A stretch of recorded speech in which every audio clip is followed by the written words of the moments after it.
ട്രംപിന് സമാധാനത്തിലുള്ള നോബൽ സമ്മാനം വരെ ഓഫർ ചെയ്തു. എന്നിട്ടും പാകിസ്ഥാന് കിട്ടിയത് 8ന്റെ പണി. ഇന്ത്യക്ക് 18% തീരുവ ഇളവ് ലഭിച്ചപ്പോൾ ഉറ്റ സുഹൃത്തായ പാകിസ്ഥാന് വിധിച്ചത് 19%.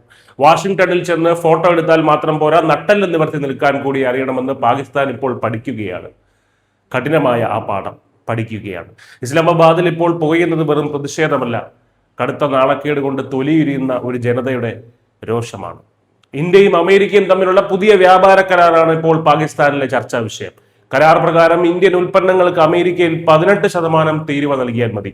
എന്നാൽ പാകിസ്ഥാന്റെ കാര്യത്തിലോ അത് 19%. വെറും 1% വ്യത്യാസമല്ലേ എന്ന് കരുതാൻ വരട്ടെ. ഈ 1%ത്തിലാണ് പാകിസ്ഥാന്റെ തന്ത്രപരമായിട്ടുള്ള നയതന്ത്രം മുഴുവൻ തകർന്നു വീണത്. ട്രംപ് സോഷ്യൽ മീഡിയയിൽ ഇന്ത്യ ഗേറ്റിന്റെ ചിത്രങ്ങളും പ്രധാനമന്ത്രി നരേന്ദ്രമോദിയെ പുകഴ്ത്തുന്ന വാക്കുകളും ഒക്കെ പങ്കുവെക്കുമ്പോൾ അത് പാകിസ്ഥാന്റെ നെഞ്ചത്തേറ്റ അടിപോലെയാണ് അനുഭവപ്പെടുന്നത് അവർക്ക്.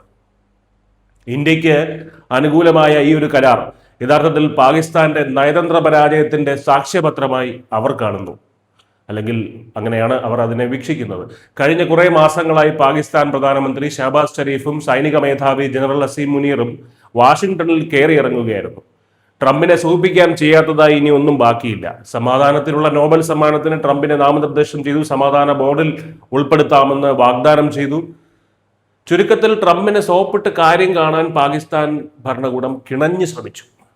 മറുവശത്ത് ഇന്ത്യയോ അമേരിക്കയുടെ സമ്മർദ്ദങ്ങൾക്ക് വഴങ്ങാതെ മാസങ്ങളോളം സ്വന്തം നിലപാടിൽ ഉറച്ചു നിന്നു. ഫലമോ ഇന്ത്യക്ക് അഭിമാനകരമായിട്ടുള്ളൊരു ഡീൽ, പാകിസ്ഥാന് നിരാശയും.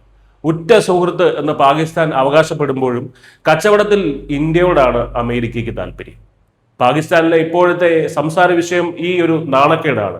മുൻ മന്ത്രി ഹമ്മദ് അസ്ഹർ പറഞ്ഞത് കൃത്യമാണ്. 21ാം നൂറ്റാണ്ടിലെ വിദേശ നയം എന്ന് പറയുന്നത് ഫോട്ടോ എടുക്കലോ കെട്ടിപ്പിടിക്കലോ വ്യക്തിബന്ധങ്ങളോ ഒന്നും തന്നെയല്ല, അത് സാമ്പത്തിക ശക്തിയാണ്.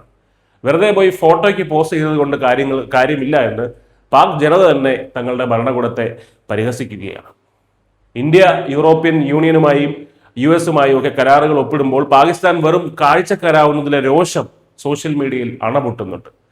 ഇന്ത്യ തല ഉയർത്തി നിന്ന് കാര്യം നേടി, പാകിസ്ഥാൻ തല കുനിച്ച് നിന്ന് വാങ്ങിക്കൂട്ടി എന്നാണ് വിമർശകർ പറയുന്നത്. ചുരുക്കത്തിൽ സൗഹൃദം വേറെ, കച്ചവടം വേറെ എന്ന് ട്രംപ് തെളിയിച്ചു. വെറുതെ സ്തുതി പാടിയത് കൊണ്ടോ സമ്മാനങ്ങൾ വാഗ്ദാനം ചെയ്തത് കൊണ്ടോ രാജ്യങ്ങൾ തമ്മിലുള്ള ബന്ധം വളരില്ല എന്നും അത് വ്യക്തികൾ തമ്മിലുള്ള ബന്ധങ്ങൾക്ക് മാത്രമേ കാരണമാകുകയുള്ളൂ എന്നും അതിനു വേണ്ടത് ആത്മാഭിമാനവും സാമ്പത്തിക ഭദ്രതയുമാണെന്നും പാകിസ്ഥാൻ ഇനിയെങ്കിലും തിരിച്ചറിയേണ്ടിയിരിക്കുന്നു. News desk Malayalam.